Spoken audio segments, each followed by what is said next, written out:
ونصلي ونسلم على رسوله الكريم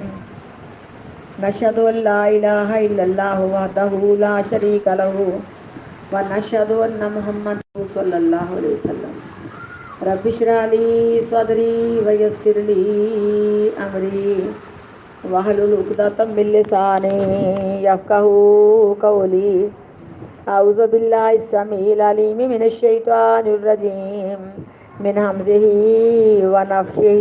ونفسه ان الذين كفروا بے شک وہ لوگ جنہوں نے کفر کیا ینادونا پکارے جائیں گے وہ قیامت والے میدان میں لمقت اللہ اکبر من مقتکم انفسکم ضرور بیزاری اللہ تعالیٰ کی زیادہ بڑی تھی آج کے دن تمہاری اپنی جانوں کی بیزاری سے استدعون الی الایمان جب تم بلائے جاتے تھے ایمان کی طرف فتکفرون پس تم کفر کر دیتے تھے قیامت والے میدان میں جب ان کافروں کو اپنے گناہوں کا خمیازہ بھگتنا پڑے گا تب ان کے حالات ان کے سامنے کھل کے واضح ہو جائیں کہ جو کچھ ہم نے کیا تھا وہ غلط تھا جو کیونکہ کفر سے مراد بھی شرک ہو سکتا ہے جو ہمارا شرکی عقیدہ تھا جو ہم نے اللہ کے حکموں کی نافرمانی کی کافر سے مراد ہندوستان کے ایک کافر نہیں ہے ہندو نہیں ہے بلکہ کافر سے مراد ہر وہ شخص ہے جو اللہ تعالیٰ کے حکم کا کھلم کھلا انکار کر دے جب اس طرح ان پہ پریشانیاں بیتیں گی اور ان کو کوئی چھٹکارے والی جگہ نظر نہیں آئے گی نہ ان کو اپنا جگری دوست نظر آئے گا نہ عذاب ٹلتا نظر آئے گا نہ کوئی اللہ کے ساتھ ان کی سفارش کام کر سکے گی کوئی بھی کچھ بھی نہیں ہوگا پھر اپنے ہاتھوں کو چبائیں گے اپنے ہاتھوں کو کاٹیں گے جس کو اللہ نے فرمایا یوم یعض الظالم علی یدیہ یقول یا لیتنی اتخذت مع الرسول سبیلا یا ویلتا لیتنی لم اتخذ فلانا خلیلا لقد اضلنی عن الذکر بعد اذ جاءنی اپنے ہاتھوں کو کاٹ کاٹ کے کھائے گا کاش میں نے نبی علیہ الصلوۃ والسلام کا سیدھا راستہ اختیار کرتا اے کاش میں نے فلاں گمراہ کو اپنا دوست بنایا اس نے مجھے قرآن والوں کے پاس جانے ہی نہیں دیا اس طرح اپنے ہاتھوں کو چبائے گا اپنے ہاتھوں کو کاٹ کاٹ کے کھائے گا اور کبھی دیکھا نا بعض اور ضدی بچہ جب اس کی ضد نہ پوری ہو تو آپ اس کی شکل و شبات کا اس کے حالات کا اندازہ لگائیں وہ بچہ دھنیاں کاٹتا ہے وہ بچہ اپنے ماں کے پاؤں بچہ چیزیں اٹھا اٹھا کے پھینکتا ہے یوں لگتا ہے کہ یہ اپنے غصے سے پھٹ جائے گا کبھی دیکھنا اندازہ لگانا ہے شاید کا یہ معمولی سی مثال ہے وہ بچہ اپنے آپ کو اتنا کوستا ہی میں لگ رہا تھا کہ بچہ پتہ نہیں کیا کر بیٹھے گا اور بعض تو جب اتنی ہوش میں آتے ہیں وہ کوئی گولیاں کھا کے مر جاتے ہیں کچھ چھت سے گر کے مر جاتے ہیں کیسی کیسی دھمکیاں دیتے ہیں اور کیا کیا حالات ان پہ بیتتے ہیں اس سے کئی گنا زیادہ ان کا حال جب بگڑے گا اللہ کی طرف سے اعلان ہو جائے گا جب تمہیں دنیا میں اللہ کے نیک بندوں نے ایک اللہ کی توحید کی دعوت دی تھی اور تم نے اس بات کو کسی حیثیت میں نہیں گنا تھا بلکہ تم نے آگے جواب دیا کہ ایک اللہ کیا سارے معبودوں کا ایک معبود اور ہمارے بڑے پاگل دیوانے تھے جو ان کی پوجا کرتے تھے ہمیں تو سمجھ تمہاری باتوں کی کوئی نہیں آتی بلکہ سورۃ سعاد میں ہم نے پڑھا کہ کہیں گے یہ ایک پروپیگنڈا ہے جو تیار کیا گیا ہے یہ ایک منصوبہ تمہارے خلاف مکہ والوں بنایا گیا ہے اس کی حقیقت کچھ بھی نہیں ہے کس طرح انہوں نے پاک پیغمبر کی 13 سالہ زندگی جو توحید پر مبنی تھی ٹکرا کر کے رکھ دیا جھٹلا کر کے رکھ دیا جب ایسا کریں گے تو اللہ کا اعلان ہوگا جب دنیا میں تمہیں کوئی اللہ کے نیک بندے توحید کی طرف بلاتے تھے اور تم ان کا انکار کر دیتے تھے اس وقت اللہ تم سے اس سے زیادہ بیزار ہوتا تھا جتنا آج تم اپنی جانوں سے بیزار ہو اور اپنے آپ کو کاٹ رہے ہو اور کہہ رہے کہ اپنے آپ کو کیا کر لیں کیا ہو جائے گا کبھی کہیں گے دنیا کی طرف جانے کی کوئی سبیل ہے کبھی کوئی سفارش تلاش کریں کچھ بھی وہاں نہیں ہوگا مشرکوں کی معافی ہے ہی نہیں مشرک مستقل طور پہ جہنم میں جائیں گے اور سب سے بڑا مشرک جو اپنے دل کی بات پہ عمل کر کے اپنے دل کی بات کو مان کے اللہ کے حکم کی نافرمانی کرے پہلے اس شرم کو توڑنا ہے آج ہمارے بیسیوں نے کروڑوں نے کئی مرتبہ قرآن پاک کے اندر بات ہوئی ہے ہم نے ہر ایک کو اپنا رب بنایا ہوا ہے کسی کی برادری رب بن کے بیٹھی ہوئی ہے کسی کا خامد رب بن کے بیٹھا ہوا ہے کسی کی اولاد رب بن کے بیٹھی ہوئی ہے وہ کہیں کیا کریں لیکن سب کو چھوڑ دو یہی تو آپ نے فرمایا لا یؤمن حتی اکون احب الیہ من والدہ وولدہ والناس اجمعین اس وقت تک بندہ مومن نہیں ہو سکتا جب تک کہ اللہ کے دین کو اپنی جان سے پاک پیغمبر کے فرمان کو اپنی جان سے اپنی مال سے اپنی اولاد سے بلکہ دنیا کی ہر چیز سے مقدم نہ سمجھے محبوب نہ سمجھے اس وقت تک بندہ مومن ہو ہی نہیں سکتا ان الذین کفروا بے شک وہ لوگ جنہوں نے کفر کیا ینادون پکارے جائیں گے قیامت والے میدان میں لمقت اللہ اکبر من مقتکم حضور بیزاری اللہ تعالیٰ کی زیادہ بڑی تھی تمہارے آج کے دن کی اپنی جانوں کی بیزاری سے۔ استدعون الی الایمان، جب تم بلائے جاتے تھے ایمان کی طرف، فتکفرون، پس تم انکار کر دیتے تھے۔ کہیں گے جہنمی ربنا امتنا سنتین، اے ہمارے رب مارا تو نے ہمیں 2 مرتبہ، وأحییتنا سنتین، اور زندہ کیا تو نے ہمیں 2 مرتبہ، فاعترفنا بذنوبنا، بس ہم نے اعتراف کر لیا اپنے گناہوں کا، فہل الی خروج من سبیل، پس کیا ہے کوئی دنیا کی طرف نکل کر جانے کا راستہ، یا جہنم سے چھٹکارے کا کوئی بھی راستہ۔ 2 مرتبہ مرنا، 2 مرتبہ زندہ ہونا، اس سے مراد ہے کہ سب سے پہلے عالم ارواح کے اندر جب انسان کی روح ہوتی ہے وہ مردہ گنی جاتی لیکن مکمل طور پہ مردہ نہیں، اس کے اندر بھی زندگی کے آثار تھے۔ تو اللہ رب العالمین نے آدم علیہ السلام سے باپ در باپ ساری اولاد کو پیدا کیا، اور ساری اولاد کو جس میں کافر، ہندو، یہودو، نصارہ، مجوسی، سارے لوگ موجود تھے، ہر قسم کے مذہب کے لوگ موجود تھے جنہوں نے آگے ہو کے مذہب میں آنا تھا۔ اللہ نے پوچھا الستو بربکم، اور سب نے کہا قالوا بلا شہدنا، کہ ہم اس بات پر گواہی دیتے کہ اللہ تو ہمارا رب ہے۔ اللہ تعالیٰ نے سب سے گواہی لی لیکن مردہ نہیں تھی روحیں، ان میں زندگی کے آثار تھے۔ تو اللہ نے پوچھا، اس کے بعد ہم زندہ ہو گئے، دنیا میں پیدا ہو گئے، اپنے ماں باپ کے ہاں پیدا ہوئے، یہ ہماری پہلی زندگی۔ اس کے بعد جب روح نکل جائے گی، یہ بھی کیونکہ یہ زندگی اور یہ موت 2 چیزیں ہمارے مشاہدے کے اندر آتی ہیں، اور عالم ارواح کا معاملہ اللہ کو پتہ ہے، ان چیزوں سے ثابت ہوتا ہے کہ اس میں بھی کچھ زندگی کے آثار ہیں۔ لیکن جب قبر میں دفن کر دیا جاتا ہے اس وقت اس مردے میں روح ڈالی جاتی ہے، وہ اٹھا کے اس کو بٹھایا جاتا ہے، اس سے من ربو کا، ماں دینوں کا، من نبیوں کا سوال ہوتے ہیں۔ تو قبر کے اندر مکمل طور پر انسان مردہ نہیں ہوتا، تبھی تو اس کی لاش کو جو عذاب ہو رہا تھا اس کا احساس ہوتا ہے، تبھی تو قبر کے عذاب کو آقا علیہ الصلوۃ والسلام نے سنا۔ صحیح مسلم کی حدیث ہے، آپ مدنی دور میں ایک باغ کے پاس سے گزرے جس میں کچھ 4 5 6 قبریں تھیں، تو آپ نے صحابہ سے پوچھا کہ آپ کی جو خچر تھی نا اتنا بدکی، اتنا اچھلی، قریب تھا کہ نبی علیہ السلام کو گرا دیتی۔ پوچھا یہ قبروں والے کب کے مرے ہوئے ہیں؟ اللہ کے سوجی شرکیہ دور میں، پاک پیغمبر شرکیہ دور کے مرے ہوئے لوگ۔ فرمایا اگر مجھے اس بات کا ڈر نہ ہو کہ تم اپنے مردوں کو دفنانا چھوڑ دو گے، میں تمہیں آنکھوں سے عذاب دکھا دوں اور کانوں سے سنا دوں، لیکن اگر تم دیکھ لو اور سن لو تم اپنے مردوں کو قبروں میں دفن کرنا چھوڑ دو۔ ثابت ہوا کب کے مرے ہیں؟ مشرکہ دور کے، کتنے سال ہو گئے اللہ جانتا ہے۔ تو عذاب ہو رہا ہے نا، قبر کے پاس سے گزرے، فرمایا ان دونوں قبروں والوں کو سخت عذاب ہو رہا ہے۔ ان دونوں نے اس گناہ کو چھوڑنا مطلب مشکل نہیں تھا ان کے لیے کوئی بڑی بات نہیں تھی، انہوں نے گناہ کیا، یہاں تک کہ انہوں نے گناہ کو بڑا سمجھ کے نہیں کیا بلکہ چھوٹا سمجھ کے کر لیا۔ ایک پیشاب کی چھینٹوں سے پرہیز نہیں کرتا تھا اور دوسرا چغلی کرتا تھا۔ تو کب کے مرے؟ آپ نے عذاب سنا نا، لیکن اس کے بعد جن و انسان کے علاوہ ساری مخلوق قبر کا عذاب سنتی ہے۔ پھر آپ نے سبز سے ایک شاخ توڑی، اس کو 2 ٹکڑے کیا اور دونوں کے سرہانے گاڑ دیے۔ فرمایا سبز ٹہنی خشک کی معنی زیادہ اللہ کا ذکر کرتی ہے، جب تک خشک نہیں ہوگی مجھے امید ہے کہ ان کے عذاب میں تخفیف ہوگی، بعد میں پھر ہونا شروع ہو جائے گا۔ تو یہ قبر کا عذاب ہے لیکن ہمیں نہیں سنتا۔ صحیح بخاری کی حدیث، جب اس طرح کافر بندے کا جنازہ لے کے جاتے ہیں، مشرک کا جنازہ لے کے جاتے ہیں، جب جان نکلنے کے بعد اس کا نام سجین میں لکھا جاتا ہے، جہنم اس کو روح نکلتے دکھائی جاتی ہے، ہم اس کا جنازہ لے کے جاتے ہیں تو روح اتنا چیختی ہے، دردناک چیخیں مارتی، این تذهبون، مجھے کہاں لے کے جا رہے ہو۔ حدیث میں آتا ہے اگر وہ چیخ، اس کی روح کی چیخ اگر جنازہ اٹھانے والوں کو سن جائے تو ایک جنازہ چھوڑ کے کئی جنازے نکل جائیں۔ یہ سب کچھ ہمارے تجربے کے اندر آتا ہے، لیکن مرنے کے بعد زندہ کیسے ہوں گے یہ ہمیں دیکھنے میں نہیں آیا، یہ قیامت والے میدان میں ہے، لیکن اصحاب کہف کا واقعہ اسی پر دلیل ہے۔ عزیر علیہ السلام 100 سال کے بعد اٹھے، گدھا مر چکا تھا، ہڈیاں ہو چکا تھا، کھانا تازہ تھا، اسی بات پر دلیل ہے۔ دلیلیں میرے اللہ نے کئی دکھائی ہیں، لیکن کہیں گے اللہ 2 بار تو نے مارا، عالم ارواح کے اندر مردگی تھی، پھر دنیا میں آئے، پھر مرے، اور پھر تو ہمیں دوبارہ زندہ کیا گیا۔ اللہ سب کچھ ہم نے دیکھ لیا ہے، گناہ بھی دیکھ لیے ہیں۔ جب سب کچھ دیکھ لیا تو جو علم غیب کا ختم ہو گیا، کیونکہ اللہ تعالیٰ کو ایمان بالغیب مقصود ہے، ایمان بالشہادہ نہیں مقصود کہ سب کچھ دیکھیں، قبر کا عذاب دیکھیں، فرشتوں کو دیکھیں۔ یہی تو کہتے تھے مکہ والے کہ اپنے اللہ کو لے آئے بادلوں کے سائے میں، فرشتے ہمیں دکھا دے، یہ سب کچھ تو کب ہوگا؟ یہ تو مرنے کے بعد ہوگا نا۔ تو ان کا کوئی بھی نہ اس جہنم سے نکلنے کا راستہ ہوگا، نہ دنیا کی طرف نکلنے کا کوئی بھی راستہ ہوگا۔ اللہ آگے فرما دیں کہ تمہیں بلایا جاتا تھا، اللہ ایک ہے، تم سارے مل کے اس بات کو سمجھو کہ اللہ کی ذات کے ساتھ بھی کوئی شریک نہیں ہے، اللہ کی صفات میں بھی کوئی شریک نہیں ہے، اور اللہ کی عبادت میں بھی کوئی شریک نہیں ہے، کیونکہ تم نے اس بات کو نہیں مانا تھا، اب تم نے مجھے بلا دیا، میں تمہیں بھی کبھی یاد نہیں کروں گا۔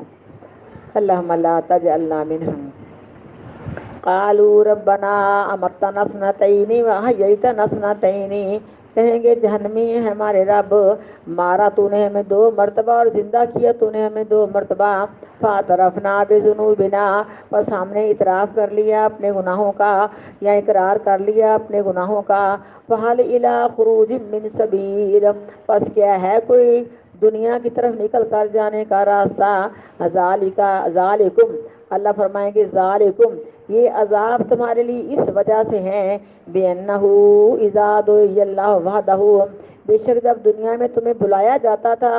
ایک اللہ کی توحید کی طرف، کفر تم اس بات کا انکار کر دیتے تھے، وَإِن يُشْرَكْ بِهِ، اور اگر اللہ کے ساتھ شرک کیا جاتا تھا تو امنو، اس بات پر تم یقین کر لیتے تھے، فالحکم للہ العلی الکبیر، پس حکم تو آج اللہ کے لیے جو بلند ہے بہت بڑا۔ یہ بات ناممکن ہے کہ قیامت والے میدان میں دوبارہ دنیا میں آنا ہو جائے، یا جو مر کے چلے گئے مرنے کے بعد ہی وہ بقا کرنی شروع کر دیں گے، چیخیں گے چلائیں گے، بلکہ نزا کے وقت کے اتنا ٹائم دے دو ہم صدقہ کر لیں، اتنا ٹائم دے دو کہ ہم سجدہ کر لیں ایک، اللہ کے فرشتے کہیں گے اتنی عمریں گزر گئی ہیں اس میں جو چاہتا تو کر لیتا، اب موت کا وقت آ گیا، ہم تو جلاد اللہ کی طرف سے آئے ہیں، ہمیں کوئی ایک سانس کی رخصت بھی نہیں دی گئی کہ ایک سانس ہی اس کا اور زیادہ لے لے اور ہم بعد میں اس کی روح نکالیں۔ فرشتے وہ ہستیاں ہیں جو اللہ کے حکم کی کبھی بھی قطعا نافرمانی نہیں کرتے۔ یہ تمہارے لیے عذاب اس وجہ سے ہیں، بے شک دنیا میں جب بھی تمہیں بلایا جاتا تھا ایک اللہ کی توحید کی طرف، کفر تم اس بات کا انکار کر دیتے تھے، اور اگر شرک کیا جاتا تھا اللہ تعالیٰ کے ساتھ تو مینو اس بات پر یقین کر لیتے تھے، فالحکم للہ العلی الکبیر، پس حکم سارے کے سارے اللہ کے لیے ہے جو بلند ہے بہت بڑا، هو الذی یریکم آیاتہ، وہ پاک ذات یہ دکھاتا ہے تم کو اپنی قدرت کی نشانیاں، وَيُنَزِّلُ لَكُم مِّنَ السَّمَاءِ رِزْقًا، اور اتارتا ہے تمہارے لیے رزق آسمان سے۔ اتارنے کا مطلب جب بارش برستی ہے تو بھی زمین کھیتی باڑی پیدا کرتی ہے، یہ رزق ہے ہمارا، یہاں اللہ کے آسمان سے ہی فیصلے زمین والوں کی طرف آتے ہیں، اس قدر واحدات کے پورے سال میں زمین نے یہ اگانا ہے، آسمان نے اتنا برسانا، یہ فیصلے بھی اللہ کے پاس سے آتے، گویا رزق اللہ تعالیٰ ہمیں آسمانوں سے دیتے ہیں۔ وہ الذی یریکم آیاتہ، وہ پاک ذات کے دکھاتا ہے تم کو اپنی قدرت کی نشانیاں، وَیُنَزِّلُ لَکُم مِّنَ السَّمَاءِ رِزْقًا، اور اتارتا تمہارے لیے آسمان سے رزق، وَمَا يَتَذَكَّرُ إِلَّا مَن يُنِیبُ، اور نہیں نصیحت پکڑتے مگر وہ شخص جو اللہ کی طرف رجوع کرتے ہیں، فَادْعُوا اللَّهَ مُخْلِصِينَ لَهُ الدِّينَ، مکہ والوں پر 7 سال قحط رہا، 7 سال تھوڑی بات نہیں ہوتی، تو ان کے بت سارے حرم کے اندر تھے، سارے لات منات عزا حبل بھی گاڑے ہوئے تھے اپنے اپنے مندروں میں، کوئی بھی کچھ نہ کر سکا، اسی بات پہ یقین دلایا ان کو کہ اللہ تعالیٰ بارش نہ بھیجے، اللہ دانا نہ اگائے تو کوئی کچھ نہیں کر سکتا۔ آخرکار ابو سفیان مجبور ہو کے نبی علیہ السلام کے پاس آ کے عاجز ہو کے بیٹھ گیا کہ اللہ کے رسول جی آپ صلہ رحمی کا درس دیتے ہیں، آپ کے واز میں صلہ رحمی ہے، لیکن دیکھو آپ کے خاندان کے لوگ بہت فوت ہو گئے، جو زندہ ہیں ان پر بھی موت کے حالات ہیں۔ سورۃ دخان میں اللہ فرماتے ہیں کہ جب وہ اٹھتے ان کو یوں لگتا کہ کالا سیاہ اندھیرا چھا گیا، ان کی ویکنس اس حد تک ہو چکی تھی ان کو اٹھنے پر کچھ بھی نظر نہیں آتا تھا، تو کہا کہ اگر آپ دعا نہیں کریں گے اللہ تعالیٰ سے، ہمیں رزق اللہ تعالیٰ نہیں کرے گا تب تو ہم باقی بھی مر جائیں گے۔ تو نبی علیہ السلام نے اللہ سے دعا کی اور یمامہ سے غلہ بھی جاری کر دیا، تو مکہ والوں کی زندگیاں ہوئیں، لیکن جب تک یہ 7 سال قحط رہا ہے، اس وقت میں مکہ والوں نے مسلمانوں کو ستانے میں تھوڑی سی سستی کی ہے، یعنی میرے خیال میں کہ ان کے پاس کچھ تھا ہی نہیں، ہمت ہی نہیں تھی، تو کیسے مسلمانوں کو انہوں نے سزائیں دینی تھی مان لانے والوں پر۔ اس کے بعد یہ تھا کہ نظر و نیازیں دینے سے بھی کام ہو گئے، کیونکہ ان کا اپنا پیٹ پالنے کو کچھ نہیں تھا، انہوں نے بتوں کے نام کی نظر و نیازیں کیسی دینی تھی۔ اس کے علاوہ دیکھیں کہ اپنا ان کا معاملہ یہاں تک ہو چکا ہے کہ وہ مرداروں کے چمڑے اور ان کی ہڈیاں تک کھانے پر مجبور ہو گئے، مردہ جانوروں کی ہڈیاں اور چمڑا کھانے تک مجبور ہو گئے، یہ ان کا معاملہ ہوا۔ یہ سزا پاک پیغمبر کی دعا سے اللہ نے دی تھی کہ اللہ اگر تو نے مکہ والوں کو سزا اور کوئی نہیں دینی تو کم از کم ان کو اللہ قید سالی کے ساتھ آزما، اور جس طرح تو نے قید سالی کے ساتھ یوسف علیہ السلام کے مصر کے لوگوں کو آزمایا تھا، اس طرح آزما۔ تو پاک پیغمبر کی دعا سے مکہ والوں پر یہ قحط پڑا تھا۔ فَادْعُوا اللَّهَ مُخْلِصِينَ لَهُ الدِّينَ، پس پکارو اللہ تعالیٰ کو شرک سے خالص کرنے والے اس کے لیے دین، یعنی اللہ، اس کا پیغمبر، یہ اللہ کے لیے، اس کے بتوں کے لیے، یہ اللہ کے، کیونکہ جو لوگ شرک آتے ہیں وہ نمازیں بھی پڑھتے ہیں، روزے بھی رکھتے ہیں، حج بھی کرتے ہیں، اللہ کے نام پر مسجدوں میں دیتے ہیں، مدرسوں میں دیتے ہیں، سب کچھ کرتے ہیں، لیکن ساتھ ساتھ پیر و فقیروں کے نام پہ، بتوں کے نام پہ، آستانوں پہ، ان کے میلوں والے دن یہ وہاں بھی سب کچھ لے کے آتے ہیں کہ کیا کرے اگر ہم ان کی نام پوجا پاٹ کریں تو ہمارا نقصان ہو جائے گا، ان کا عقیدہ کمزور۔ اللہ کہتے ہیں میں اکیلا ہوں، جو لوگ ایسا کرتے ہیں کہ اللہ کے نام کی بھی چیزیں ہیں اور بتوں کے نام کی بھی ہیں، یا نمازیں بھی پڑھی اور ساتھ مائی فاطمہ کے نام کے نفل پڑھ لیے، نبی علیہ الصلوۃ والسلام کی طرف سے قربانیاں دے، نبی علیہ الصلوۃ والسلام کے نام پر قربانیاں دے دی۔ اللہ کہتے ہیں میں اپنا حصہ بھی چھوڑ دیتا ہوں کہ جاؤ جا کے ان سے لو، بھلا انہوں نے کیا دینا قیامت والے میدان میں؟ وہ تو سارے قیامت والے میدان میں اگر انہوں نے کہا ہے کہ ہماری پوجا پاٹ کرو، وہ تو سارے پکڑے ہوئے ہوں گے، وہ تو سب جہنم میں چلے جائیں گے، انہوں نے ہمارا کیا فائدہ کرنا ہے؟ تو اللہ تعالیٰ کا یہ بات جو اللہ تعالیٰ کی بڑی مصدقہ ہے کہ مجھے ہی پکارو لیکن میرے ساتھ کسی کو شریک نہ ٹھہراؤ، نہ اس کی ذات میں، نہ صفات میں، نہ عبادت میں، جو کچھ بھی ہے اللہ تعالیٰ کے لیے کرو، اپنا عقیدہ درست کر لو، پھر تمہاری فرضی بھی قبول کر لوں گا اور تمہیں جنت عطا کر دوں گا۔ اللہ فرماتے ہیں فادو اللہ مخلصین لہ الدین، پس پکارو اللہ تبارک و تعالیٰ کو شرک سے خالص کرنے والے اس کے لیے دین، وَلَوْ كَرِهَ الْكَافِرُونَ، اور اگرچہ برا سمجھے کافر، رفیع الدرجات ذو العرش، بلند درجوں والا صاحب عرش، یہ اللہ کی طرف اشارہ ہے، یا صاحب عرش لوگوں کے درجے بلند کر دے گا جب وہ نیکی کی طرف راغب ہوتے ہیں، تقوی اختیار کرتے ہیں، مزید وہ صالحین لوگوں کا رستہ اختیار کرتے ہیں، اللہ تعالیٰ ان کے درجے بلند کرتا جاتا ہے۔ اور یہ صاحب عرش جو ہے نا، جو عرش عظیم کا مالک ہے، یہ اس کی قدرت میں، ہاتھ میں سب کچھ ہے، ہم کبھی کسی کو درجہ کو دے سکتے نہیں، نہ کسی کو مومن کہہ سکتے، نہ پاک کہہ سکتے، مگر جس کو اللہ پاک کرے۔ بلند درجوں والا صاحب عرش، یلقی الروح من امرہ، بھیجتا ہے روح الامین فرشتے کو، من امرہ اپنے حکم سے، علی من یشاء جس شخص پر چاہتا ہے، من عبادہ اپنے بندوں سے، لینذر یوم الطلاق تاکہ ڈرائے وہ لوگوں کو ملاقات کرنے والے دن سے، یوم ہم بارزون جس وقت وہ سارے کے سارے کھلے میدان میں ہوں گے۔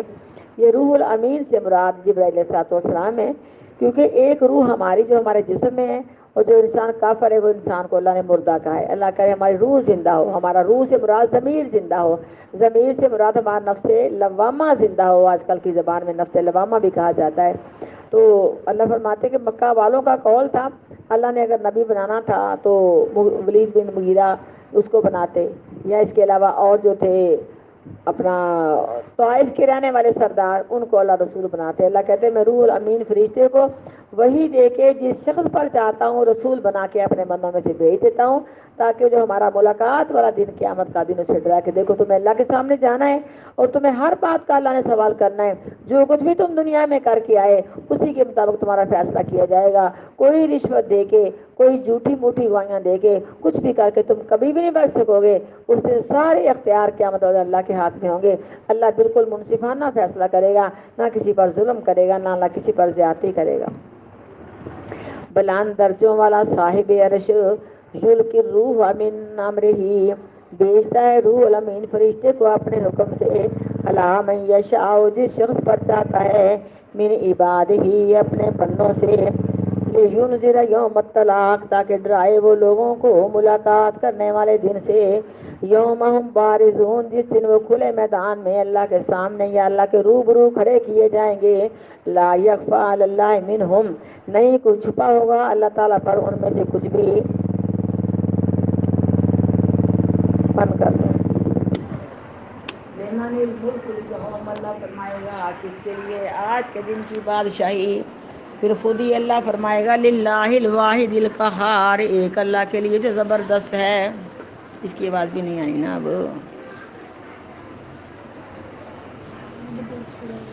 یہیں رکھا تھا اس لیے میں نے اسٹاپ کر دو کہ میں